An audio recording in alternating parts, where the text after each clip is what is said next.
ativos e, portanto, mais vinculados à prevenção, criminalização de novas condutas, leis que privilegiam determinados grupos sociais e leis mistas que combinam, na verdade, uma série de elementos dessas vertentes anteriores. Né? Então, há uma certa fragmentação, não há uma hegemonia, digamos assim, consolidada em relação à política criminal no Brasil nesse período que ele acompanha, que é o período da redemocratização. Tá?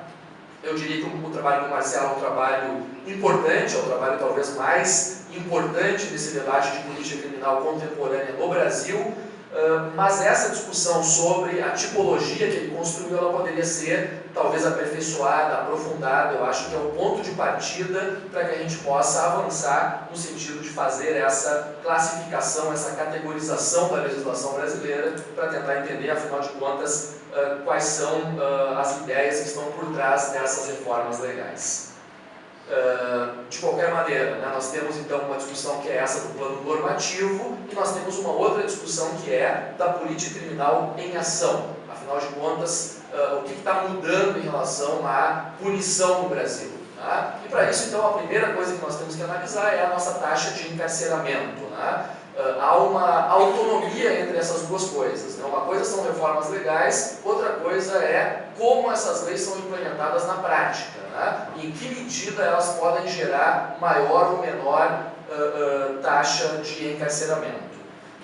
Quando nós analisamos o crescimento das taxas de encarceramento no Brasil nesse período que está aí no slide, que vai de 2005 até 2010, são 6 anos de taxas de encarceramento, nós verificamos que há um aumento ininterrupto, né, e que é muito maior do que o aumento populacional no Brasil. Né? Nesses 6 anos aí, o aumento foi de 37% nas taxas de encarceramento no nosso país. Tá? Quando nós vamos observar quais são os delitos que estão por trás desse crescimento, nós vamos ver que não é nada relacionado com colarinho branco, com o meio ambiente, com crimes que de alguma forma passaram a ser incorporados pelo sistema penal a partir dessa ideia de uma ampliação do seu raio de intervenção. Tá? O que nós vamos constatar é que há uma predominância, primeiro, de delitos contra a propriedade. O furto, por exemplo, é ainda muito representativo das taxas de encarceramento no Brasil. O furto, especialmente no caso da reincidência, gera encarceramento. Né? São quase 20% dos presos brasileiros vinculados a esse tipo de delito. Né? Mas especialmente a questão do tráfico de drogas. Né? Esse é o tema talvez mais importante quando se discute, afinal de contas, quem vai preso no Brasil. Né? Quem vai preso são pessoas ligadas ao mercado da droga, pequenos traficantes, vendedores de droga nas periferias, né? Que representam quase 30% dessas estatísticas e é o grupo que mais cresce. Né? Nesses 6 anos aí de crescimento das taxas de encarceramento, foi esse o grupo que mais efetivamente foi alcançado pela nossa política criminal. Só que nós vivemos num país que é uma federação, né? Então quando nós pensamos a política criminal em ação e olhamos para esse gráfico aí, nós temos que pensar a especificidade de São Paulo. Né? No Brasil inteiro, São Paulo representa hoje 1/3 da população carcerária, nós temos 500 mil presos e quase 200 mil estão no estado de São Paulo. Ele tem taxas de encarceramento que são muito acima da taxa média brasileira, que está em torno de 260 presos a cada 100 mil habitantes. Né? Em São Paulo a situação é o dobro. Né? Nós temos o dobro dessa taxa brasileira. A discussão ela é uma discussão importante na medida que se relaciona muito o crescimento das taxas de encarceramento em São Paulo com a redução das taxas de criminalidade, especialmente do homicídio. Né? São Paulo é um caso hoje que vem sendo discutido, né, no Brasil e até internacionalmente, pelo fato de que conseguiu uma redução muito significativa, né, no contexto brasileiro.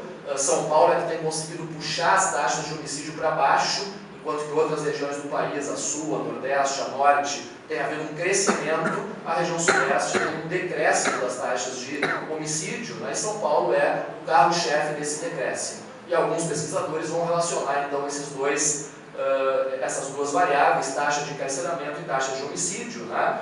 Enquanto que outros vão dizer que não tem nada a ver com isso, né? Que há uma total autonomia entre essas duas questões, não há uma relação direta entre as duas variáveis, e que, pelo contrário, né, foi o crescimento, a a monopolização do negócio da droga pelo PCC aqui em São Paulo, que de alguma forma permitiu uma redução dos conflitos e com isso uma redução também dos homicídios, que no Brasil inteiro estão muito relacionados com o mercado da droga, acerto de contas, disputa de território, confrontos com a polícia, né? E aqui em São Paulo isso teria decrescido a partir do momento que o PCC monopoliza esse mercado e de alguma forma reduz então os conflitos gerados nele. Tá? O próximo slide apresenta um outro tema que eu acho que é importante quando se pensa a política criminal em ação, que é o tema da percepção social a respeito da segurança. Tá? Na verdade, nós não temos no Brasil ainda uma tradição de pesquisa nessa área, mas de qualquer maneira esse é um tema importante que interessa especialmente os gestores, né? E aqueles que de alguma forma são os aplicadores, implementadores de políticas nessa área. Né? O IPEA fez dentro dessa pesquisa dos indicadores de percepção social uma parte específica sobre segurança pública. Eu estou trazendo aí apenas um extrato disso, um gráfico, né? Que mostra a sensação de segurança relacionada com as taxas de homicídio e relacionada com o gasto per capita com segurança pública em cada uma das regiões brasileiras. Tá? Essa percepção de segurança, ela é medida, essa sensação de segurança, pela taxa de indivíduos que não têm medo de serem assassinados por 1000 habitantes, que foi a pergunta que foi feita nessa pesquisa do IPEA. Tá? Quem não tinha medo de ser assassinado, então, foi colocado como esse indicador ali da percepção de segurança. No Brasil, vocês podem ver ali que a cada 1000 pessoas, apenas 100 não têm medo de ser assassinadas. Né? Uma taxa relativamente aceitável, né? No sentido de que o medo de ser assassinado é um medo natural do ser humano. Né? Mas, de qualquer maneira, é muito questionável, inclusive, né, essa ideia de uma sensação de segurança medida pelo medo de ser assassinado. Se pode discutir isso, né? Mas foi o indicador que o IPEA nos apresentou aí. Né? E levando em conta esse indicador, nós podemos ver que há uma correlação entre, ou pelo menos na região onde há a maior taxa de homicídios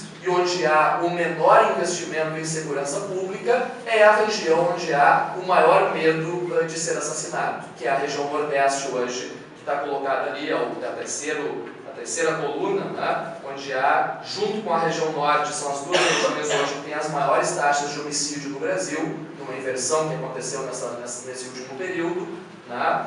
E são as duas regiões também onde há então essa percepção maior, né, de medo de ser vitimizado, e há também, especialmente na região Nordeste, um menor gasto per capita com segurança pública. Né? Essa relação, no entanto, não é automática, e a comparação entre o Sul e o Sudeste mostra isso. Né? A região Sudeste é uma região que tem hoje as menores taxas de homicídio, ao mesmo tempo é a região que tem os maiores gastos per capita com segurança pública, e a percepção de segurança é pior do que aquela da região Sul, que tem hoje maiores taxas de homicídio e tem hoje menores gastos com segurança pública do que a região Sudeste. Né? Então, na verdade, essa pesquisa do IPEA ela é muito inconclusiva, ela é apenas um primeiro ensaio para tentar correlacionar essas variáveis, mas, de qualquer maneira, eu acho importante colocar isso na medida em que o tema da percepção social sobre a segurança é um tema bastante importante quando se pensa políticas públicas e políticas criminais. Na verdade, os gestores hoje sabem disso, né? Que é muito mais viável implementar uma política criminal que reduza a insegurança social do que uma política criminal que reduza taxas criminais.